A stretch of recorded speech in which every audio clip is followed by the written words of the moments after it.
Entre l'Ontario et la Colombie-Britannique, le choix s'impose parfois en fonction des crédits d'impôt. Et c'est ce qui a poussé la compagnie de production de jeux vidéo Rockstar Games à mettre la clé sous la porte et à déménager à Toronto. C'est le deuxième studio en moins d'un mois à fermer boutique à Vancouver. Gaël Aubois.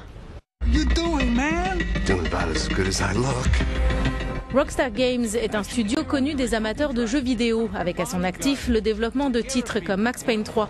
La société a décidé de fermer ses bureaux de Vancouver d'ici 6 mois et d'agrandir ses locaux à Oakville, en Ontario. Dans un communiqué, Rockstar Games indique qu'elle est soutenue financièrement par le gouvernement ontarien dans cette opération.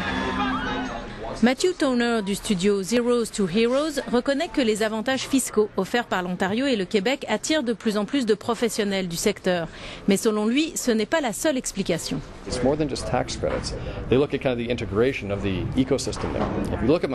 Il ajoute que des villes comme Montréal ou Toronto sont attractives car les différents paliers de gouvernement, municipal, provincial, travaillent ensemble pour offrir un cadre socio-économique intéressant à la fois pour les entreprises et les employés.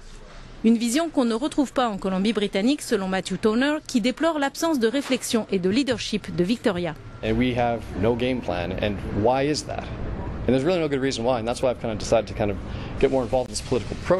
L'entrepreneur a même décidé de se lancer en politique au sein du NPD pour faire bouger les choses, car, dit-il, il faut quelqu'un qui connaisse bien ce milieu pour développer des solutions.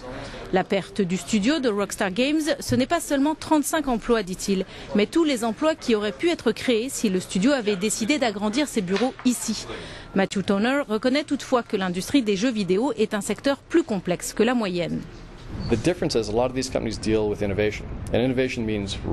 Il explique qu'il y a beaucoup de recherche et développement et que cela signifie plus de risques pour les investisseurs. Mais selon lui, le jeu en vaut la chandelle. Gaël Aubois, Radio-Canada, Vancouver.